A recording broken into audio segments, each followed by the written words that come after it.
Vous étiez où, vous, cet été ? Moi, j'étais en France. Très mauvaise idée. Combien de records de chaleur ont donc été battus ces dernières heures en France ? Ah, vous aussi ? Et qu'est-ce qu'on fait dans ces cas-là ? Eh ben, on va sur Google et on tape ventilateur. Ah, il y en a plus. Enfin, si. Mais on va partir du principe qu'il y en a plus. Mais attendez, il y a forcément un hack. Est-ce que vraiment tous les ventilateurs sont en rupture ? Non, vous m'avez pas compris. J'ai dit tous les ventilateurs. Ah, les ventilateurs de PC, eux, sont pas en rupture. Il y a même des promos. Bah écoutez, on va s'arranger avec ça. Allez, venez avec moi. Vous allez voir que même en pénurie, on peut se débrouiller et éviter de mourir par 35 degrés à l'intérieur. Pour rivaliser avec un ventilateur classique, il va me falloir bien plus qu'un ventilateur de PC. Mais je me dis que si j'en mets 4, ça peut donner un truc vraiment sympa. Et surtout, faire pas mal d'air. En plus, il existe des grands modèles, exactement ce dont on a besoin pour ce projet. Et mon objectif, c'est aussi de pouvoir avoir un ventilateur opérationnel rapidement. Du coup, je vais partir sur quelque chose de relativement simple, 4 ventilateurs de PC qui seront reliés à 4 impressions 3D que je vais réunir et solidifier avec un morceau de bois, un montant constitué de 2 morceaux de bois qui seront en forme de T, et pour finir, un socle arrondi, toujours en bois. Maintenant que je sais ce que je veux, je peux enfin commander les ventilateurs de PC. Ils sont livrés avec des vis et un système de raccordement, mais pour notre projet, nous n'en aurons pas besoin. Et franchement, je suis pas déçue, ils font très quali, la taille est bien grande, donc c'est parfait pour notre projet. Avant de passer à la suite, je vais quand même vérifier que les ventilateurs fonctionnent. Je repère le pin masse et le pin plus 12 volts. Je lui branche un câble pour chaque pin. Et là, on voit que ça fonctionne parfaitement, donc c'est parfait. On va pouvoir tester les 3 autres ventilateurs. Et pour ça, j'ai choisi de faire un montage en parallèle pour que chaque ventilateur reçoive la même tension. Et d'ailleurs, il n'y a pas vraiment d'autre manière d'alimenter les ventilos. Du coup, ils vont tous avoir le connecteur plus relié au plus 12 volts et le connecteur moins relié à la masse. Pour réaliser mon circuit électronique test, je vais utiliser une breadboard où je vais brancher tous les ventilateurs en parallèle. Lorsque je ferme le circuit, les 4 ventilateurs tournent, donc écoutez, c'est parfait. Là, c'était une connexion test. Mais pour notre projet, on va faire un truc un peu plus propre.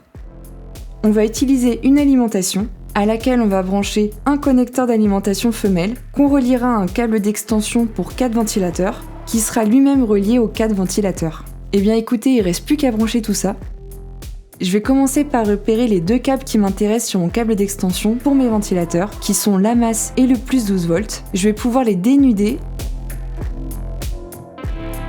avant de les brancher à mon connecteur d'alimentation. Ici, je prends bien le temps de vérifier que je branche le câble de la masse avec le moins de la prise et le câble de plus 12 volts avec le plus de la prise. Je vérifie que les câbles sont bien serrés sur la prise. Je vais pouvoir brancher les ventilateurs sur leurs prises respectives. Et bien sûr, relier mon connecteur d'alimentation à l'alimentation. Maintenant, je vais pouvoir brancher sur une multiprise l'alimentation et lorsque je l'allume, les ventilateurs s'allument également. Donc, branchement 100% fonctionnel, on va pouvoir passer à la suite. Maintenant, on va pouvoir passer aux impressions 3D qui vont nous permettre de relier les ventilateurs entre eux. Après les avoir modélisés, je peux lancer les impressions. Et voici ce que ça donne. Je me retrouve avec 4 impressions, une pour chaque ventilateur, et voici l'assemblage que j'imagine.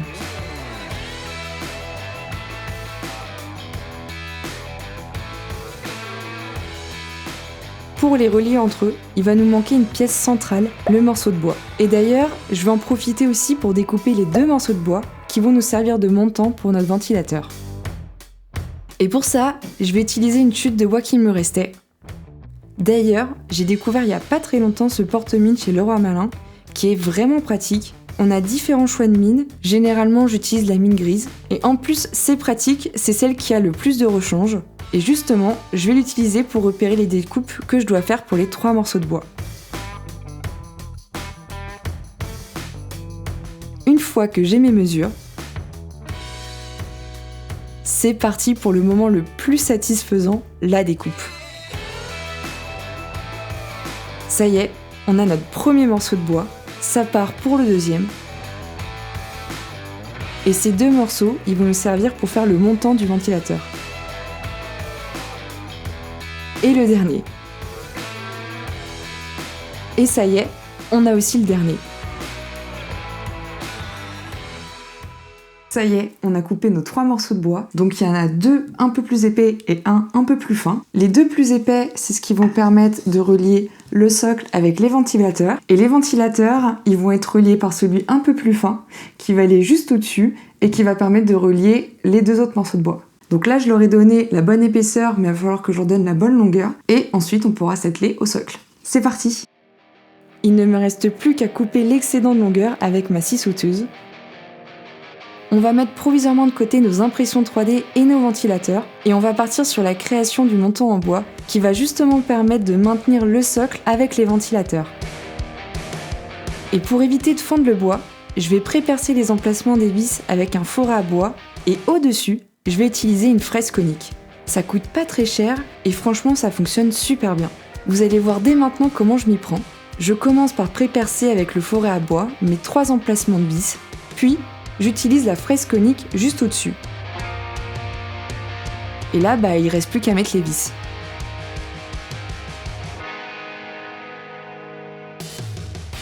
Et franchement, je sais pas ce que vous en pensez, mais je trouve que le résultat est nickel. Vous voyez, ça c'est une charnière à frein. On peut lui donner l'inclinaison qu'on veut et elle restera dans sa position. Je vais en profiter pour l'installer dès à présent sur notre assemblage de bois. Vous verrez après à quoi ça va servir. Pour l'instant, je vous garde la surprise, mais ça va permettre de faire un truc très très chouette. Donc là, on s'est occupé de notre structure en T, et maintenant, on va pouvoir réaliser le socle de notre ventilateur. Je vais reprendre une planche du même bois que les 3 coupes que j'ai réalisées précédemment, c'est du pin, et je vais repérer le centre de la planche. Je positionne mon équerre, et pour ne pas qu'elle bouge, je vais la fixer avec un clou. Il ne me reste plus qu'à faire le trait de mon cercle, et je vais faire plusieurs passes pour être bien sûr de voir mon trait. On est parti pour faire notre découpe. Je vais la faire avec ma scie sauteuse. Le rond ne va pas être parfait, mais je pense que le rendu sera très sympa. D'ailleurs, j'ai dû repositionner ma structure car comme vous pouvez le voir, au départ, elle n'était pas fixe, donc c'était pas évident de faire mes découpes. Je fais un premier passage grossier pour enlever le bois autour qui ne me sera pas utile, et je peux passer une lame de précision pour être bien plus précis sur mon cercle et avoir une découpe plus nette.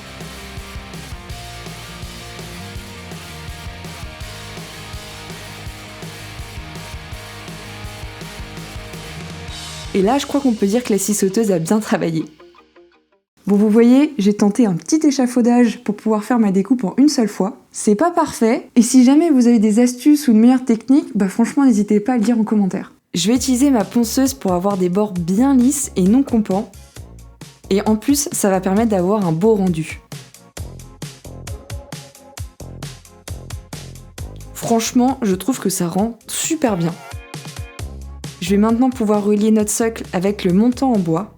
Je commence par mettre l'assemblage en forme de T au centre du socle et ensuite, je réalise le contour de la structure avec un crayon à papier.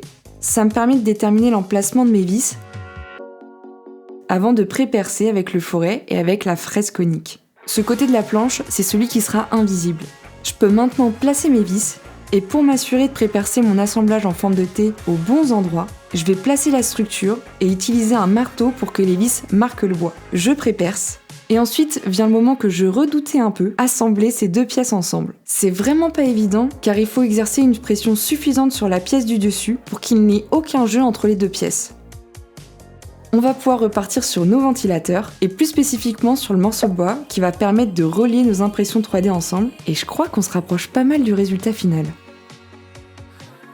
Je viens de trouver une petite astuce qui va me permettre de faire tous les trous d'un coup, c'est d'utiliser ces petites cales pour poser mon morceau de bois et comme ça, là l'avantage c'est que je peux tous les faire et en plus, attendez je reviens, j'ai fait en sorte que le bout du fourreau ne puisse pas atteindre l'OSB. Donc comme ça, je gagne du temps et en plus, j'évite de me retrouver avec de l'OSB percé. Mais avant de pouvoir percer, il faut d'abord que je repère mes trous. Je peux maintenant retirer mes supports et reconstituer ma structure pour faire tous les trous. Comme le dessus de mes vis ne seront pas directement en contact avec le bois, j'ai juste besoin du fourreau et ça sera suffisant. J'ai préféré passer un petit coup de ponçage manuel pour enlever les morceaux de bois restés à la surface des trous pour que l'assemblage soit bien propre. Et ça y est, je peux enfin relier mes impressions 3D sur le morceau de bois qui va les relier.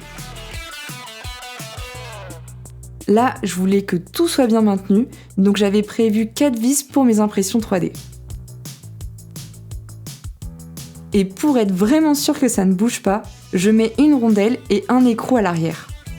Comme j'ai 4 ventilateurs en tout, je fais la même chose de l'autre côté. Et là, j'ai fini par utiliser ma visseuse, et franchement, c'était beaucoup plus pratique qu'à la main. Et déjà, rien que là, je trouve que le rendu est très sympa. Mais il manque quand même un élément central, les ventilateurs. Donc là, pareil, j'avais prévu des emplacements sur les impressions 3D pour mettre des vis, 4 par ventilateur, mais je commence par en mettre 2 pour maintenir les ventilateurs en place.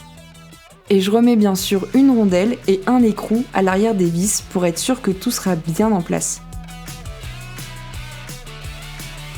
Je termine avec les dernières vis de maintien. En noir, je trouve qu'elles font vraiment ressortir les ventilateurs. Et il ne me reste plus qu'à relier cette partie sur le reste de la structure. Et pour ça, je vais directement les mettre sur la charnière et vous allez bientôt pouvoir comprendre l'intérêt de cette charnière. Bon bah écoutez, trop contente du résultat. Et avec la charnière, ça fait exactement ce que je voulais. Donc hyper contente, vous voyez, je peux le mettre sur des crans. Et pour régler en fait la solidité de la charnière, il y a une petite vis qui permet de serrer plus ou moins la charnière pour qu'elle résiste du coup au mouvement qu'elle se prend avec les ventilateurs. Mais regardez, franchement, c'est encore mieux que ce que je pensais. Je suis trop contente. Donc là, on a toute la structure, mais maintenant ce qu'il faut vérifier, c'est si ça fonctionne bien sur secteur. Donc va falloir brancher tout ça sur une prise. Bon, c'est parti.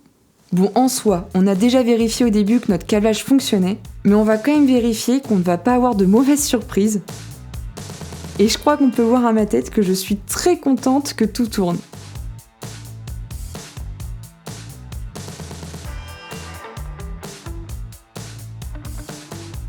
Je vais quand même effectuer 2-3 ajustements avant de pouvoir dire que le projet est réellement terminé. Déjà en rajoutant des antidérapants, car j'ai constaté que les vis sous le socle faisaient des rayures lorsqu'on déplaçait le ventilateur.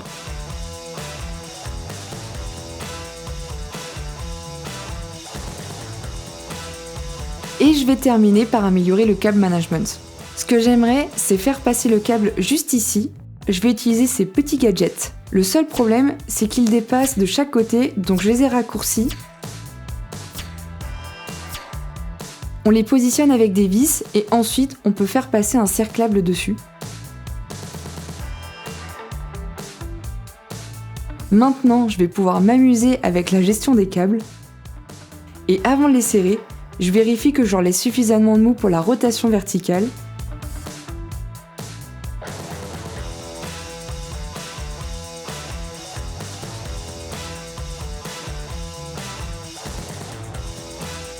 Et là, on peut dire que le ventilateur est vraiment terminé.